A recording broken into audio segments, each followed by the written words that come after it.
रोज शंकर के मंदिर में प्रतिदिन जाने वाले को और एक और चीज अपने स्मरण में रहे, अगर शिव के मंदिर नहीं जा सकते तो अपने घर में जो शिवलिंग है उस पर जल चढ़ाओ। और यदि आप अपने शंकर के घर में शिवलिंग पर भी जल नहीं चढ़ा पा रहे हो तो किसी बेलपत्री का वृक्ष हो, उस वृक्ष के नीचे भी जल चढ़ाओ। और कभी मौका मिल जाए, कभी भगवान शंकर की बड़ी करुणा हो जाए, भगवान शंकर की बड़ी उदारता हो जाए, भगवान शंकर की बड़ी कृपा हो जाए, बड़ी कृपा हो जाए, भगवान शंकर जिस दिन तुम्हारे ऊपर बड़ी कृपा कर दे, किसी सोमवार को 3 नियम बना लो। जिस दिन मेरा भोले बाबा तुम पर कृपा कर दे उस दिन सोमवार का एक नियम बनाओ कि महीने का एक सोमवार मुझे ऐसा करना है, 3 नियम धारण करना है महीने के सोमवार को। पहला, सुबेरे जाकर शंकर भगवान को 1 लोटा जल चढ़ाना है। दूसरा, दोपहर के समय पर जाकर मुझे बेलपत्री के वृक्ष के नीचे एक चावल का दाना रखकर बेलपत्री की 7, 11, 21, 108, 51 जितनी परिक्रमा आप लगा सकते हो वो लगाना है। और तीसरा, बेलपत्री के वृक्ष के नीचे और शंकर के मंदिर के दरवाजे पर मुझे एक घी का दीपक लगाना है। बस ये 3 नियम जिसने महीने में एक बार ले लिया, समझ लो उसको पीछे हटने की जरूरत ही नहीं, वो आगे ही बढ़े। महीने के किसी एक सोमवार का ऐसा नियम बना लो कि मुझे 3 नियम धारण करना है महीने के किसी भी एक सोमवार को। हम ये नहीं कहेंगे कि तुम सोमवार 5 पढ़ रहे हैं तो 5 को करो, 4 पढ़ रहे हैं तो 4 को करो, 3 पढ़ रहे हैं तो 3 को करो। तुम तो महीने का एक सोमवार का नियम बना। और मेरी जीजियों से, मेरी बेटियों से जो विदेश में रह रही हैं, जो कहीं बाहर रह रही हैं, कहीं बड़े शहर में रह रही हैं, जो रोज मंदिर नहीं जा सकते, हर किसी महीने के एक सोमवार को भी ये नियम निर्धारण थे, तो उनसे कहेंगे कि 3 महीने में एक सोमवार का नियम बना लो। 3 महीने में नहीं बना सकते तो 6 महीने में एक सोमवार का नियम बना लो। और 6 महीने में नहीं बना सकते तो 1 साल में एक सोमवार का ऐसा नियम बना लो कि मैं साल का एक सोमवार ऐसा रहूंगी कि सुबह सोमवार के दिन मंदिर में जाकर जल चढ़ाऊंगी, दोपहर में जाकर बाबा को एक अक्षत का दाना रखकर, अक्षत का मतलब है कि बाबा मेरी दिनों दिन उन्नति करना। बेलपत्री के वृक्ष के नीचे जो अक्षत रखा जाता है वो उन्नति के लिए रखा जाता है। शंकर के शिवलिंग पर जो अक्षत रखा जाता है वो रोग मुक्ति के लिए रखा जाता है। अशोक सुंदरी पर जो अक्षत रखा जाता है वो संतान प्राप्ति के लिए रखा जाता है। षडानंद कार्तिकेय की ओर जो अक्षत रखा जाता है वो हमारे बच्चों की सुख समृद्धि के लिए रखा जाता है। विनायक की ओर, गणेश जी की ओर जो अक्षत रखा जाता है वो हमारे घर में कोई मंगल कार्य आ जाए उसके लिए रखा जाता है। और जो पीठिका होती है जिसपे शिवलिंग रखा होता है, पार्वती जी का हस्तकमल, उस पर अक्षत रखा जाता है तो नारी के अखंड सौभाग्य के लिए रखा जाता है। अक्षत रखने का भी तरीका है। एक चावल का दाना कहाँ रखा जाता है, क्यों रखा जाता है, कैसे रखा। अब कई लोग कहते हैं गुरुजी ये शिव महापुराण में आप ये नियम बताते हो, तरीका बताते हो। हम तो उनसे कहेंगे डॉक्टर के पास जाओगे तो डॉक्टर भी गोली लिखकर ये नहीं कह देगा कि ये सारी गोली एक साथ खा जा।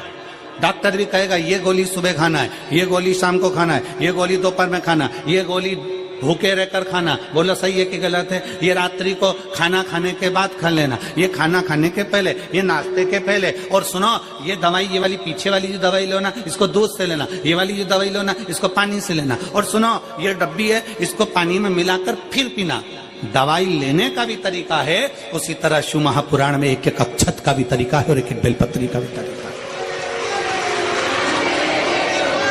अब मान लो कई लोग कहते हैं गुरुजी आप ये तरीका बताते हो शिव पुराण के माध्यम से, कई लोगों के मन में संशय जागता है, तो अगर हम एक साथ चावल चढ़ा दे तो उसका क्या तरीका है? तो हमारा निवेदन है डॉक्टर जो दवाई ले एक ही बार में निपटा जाए, एक ही बार में खा ले। दवाई एक बार में पूरी खा गए असर नहीं करेगी, इसमें डॉक्टर का कोई दोष नहीं है। उसने तो बताया था ऐसे लेना, ऐसे लेना। और तुमने, मैं डॉक्टर साहब ने पूछा दवाई पूरी ली, शाम की दवाई भूल गई थी, सवेरे की दवाई भूल गई थी, ये दवाई भूल गई थी। डॉक्टर कहेगा हमने तो नियम बताया था, तुमने नहीं खाई तो असर कहां से करेगी?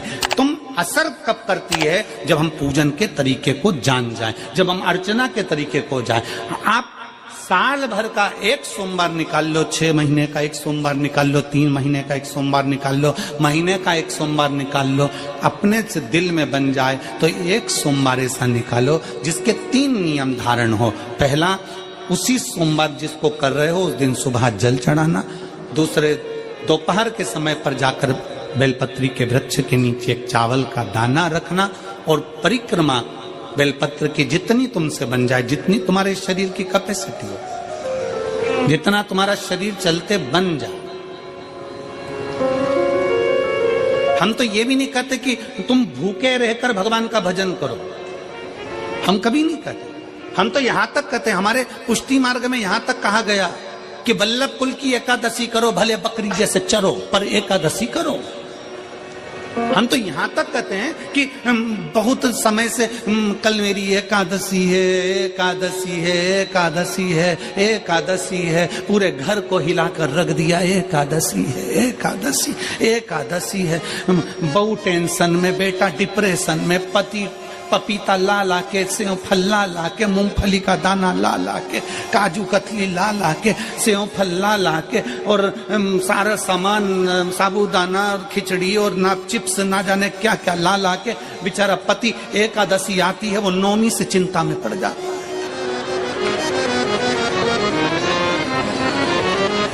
हम तो ये भी नहीं कहते कि तुम व्रत बहुत भारी करो, तुम व्रत उपास भी बहुत बहुत टेंशन वाला करो, ना ना ना।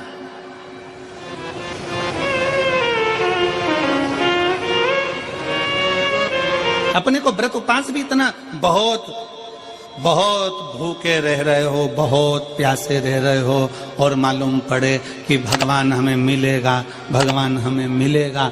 भगवान कहता है कि देख भाई, मैं भी भूखा नहीं रहता, तू भी भूखा मत रहे, मैं भी चकाचक रहता हूँ, तू भी चकाचक रहे, मैं भी अपने। और भगवान शंकर तो ये भी कहते हैं कि अपना परिवार भी मत छोड़ो। मेरे पास में पार्वती भी, एक ही देवता है जो विद फैमिली मंदिर में बैठता है। शंकर जी हैं तो पार्वती जी है, तो गणेश जी हैं, तो कार्तिकेय जी हैं, तो नंदी है, सब मंदिर के अंदर चाहिए। शंकर भगवान अपने पूरे परिवार के साथ। शंकर जी तो ये कहते हैं अकेले तुम क्यों रहते हो। शिव जी की एक बात अपने ध्यान में रखना, कितनी सुंदर बात है शंकर भगवान की, बहुत ध्यान में रखिएगा। आप जोहरी नहीं हो, हीरे को नहीं परख सकते। हम भी जोहरी नहीं है, हम हीरा को नहीं समझ सकते। पर भगवान शंकर ने पृथ्वी पर जिसको जन्म दिया उसको जोहरी बनाकर पैदा किया है, उसको जोहरी बनाकर भेजा है कि आप भले हीरा को न समझो चलेगा, पर अपने नजदीक में कोई दुखी है तो उसकी पीड़ा को जरूर समझना। भगवान शंकर कहते हैं उसकी पीड़ा का स्मरण रखना।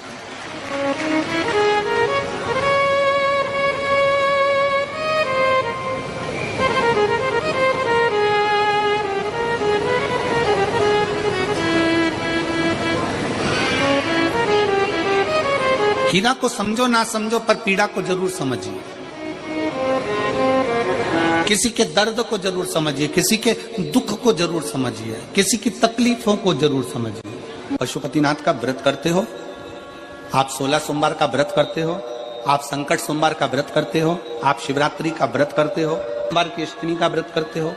उन व्रतों में सारे व्रत करो, मना नहीं है, पर उस व्रत में अपना पूर्ण समर्पण परमात्मा के प्रति रखो। केवल खाना छोड़ा है, अन्न छोड़ा है, भोजन छोड़ा है, और दिन में सुबह से लेकर शाम तक 2-3 बार तुमने कुछ ना कुछ पाया है, वो व्रत हो सकता है आपकी दृष्टि में, पर हमारी दृष्टि में व्रत कौन सा है। शिव महापुराण की कथा कहती है कि सुबेरे आपका व्रत चालू हुआ, दूसरे दिन ब्रह्म मुहूर्त तक जो आपका व्रत आपने रखा है, भगवान का जो व्रत कर रहे हो, उस व्रत में एक बात अपने अंदर उतार कर रखो कि इस दिन मैं अपने मोबाइल का त्याग करती हूँ, पूरे दिन मैं मैसेज नहीं पढ़ूंगी, मैं देखूंगी नहीं, मैं अपशब्द नहीं कहूंगी, मैं जानूंगी नहीं। दूसरा, आज के दिन मेरा व्रत है, आज 1 महीने में, 15 दिन में, 2 दिन में, 20 दिन में मैंने अगर किसी से भी अपशब्द कहा होगा, आड़ा टेढ़ा कहा होगा, तो सबसे पहले आज व्रत वाले दिन मैं उसको सॉरी कहूंगी, क्षमा मांगूंगी और अपने हृदय से लगाने का प्रयास करूंगी। व्रत है, व्रत का तीसरा अंश, आज मेरा व्रत है, मैं आज के दिन किसी को भी अपशब्द नहीं बोलूंगी, किसी के लिए आड़ा तड़ा नहीं बोलूंगा। आज जितना बन सकेगा मैं सात्विक जीवन जीऊंगा। चौथा, आज मेरा व्रत है, आज के दिन मैं झूठ नहीं बोलूंगी, ना झूठ बोलूंगा सुबह से लेकर शाम तक। और पांचवा, आज व्रत वाला दिन है, जितना फलार मैं करूंगी उसका पैसा जोड़ूंगी कि 15 रुपए का मैंने साबुदाना खाया, 10 रुपए का बटाटा खाया, ये खाया वो खाया, सारा हिसाब लगाकर 55, 60, 70 रुपए जितने होते हैं उसमें से एक अंश निकालकर मैं उसका एक भाग किसी गौशाला में जाकर गाय को चारा जरूर दूंगी। आपका व्रत, आपकी साधना, आपका तप, आपका बल, आप कैसा कर रहे हैं? केवल भूखे रहने पर भगवत पद की प्राप्ति नहीं होती। शिव महापुराण की कथा कहती है कि भूखे रहने से भगवान की प्राप्ति नहीं होती। शिव पुराण की कथा कहती है भगवान को पाने की भूख बढ़ाने से भगवान की प्राप्ति होती है। भीतर से परमात्मा को पाने की भूख बढ़ाइए, भगवान को पाने की भूख बढ़ाओ भीतर से।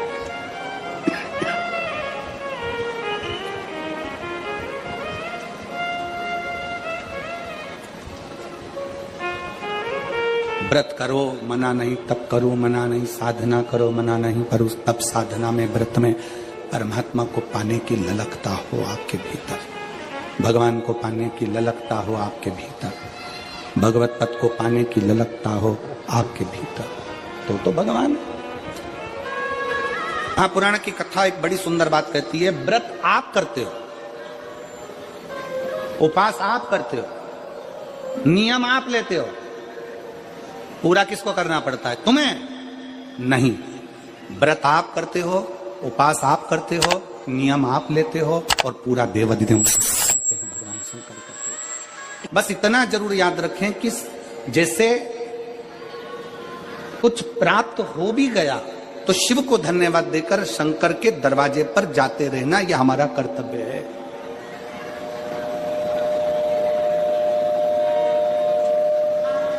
एक बहन जी ने पत्र लिखा था कल। उस पत्र में बहन जी ने लिखा कि शिव महापुराण तप का मतलब क्या होता? चलिए उपास का मतलब बताओ। खाना छोड़ देना व्रत नहीं है, दूसरे का धन छुड़ाकर खाना छोड़ देना व्रत है। शिक्षा दे देना, किसी को चिकित्सा की जरूरत है उसकी चिकित्सा में थोड़ा सा धन लगा देना,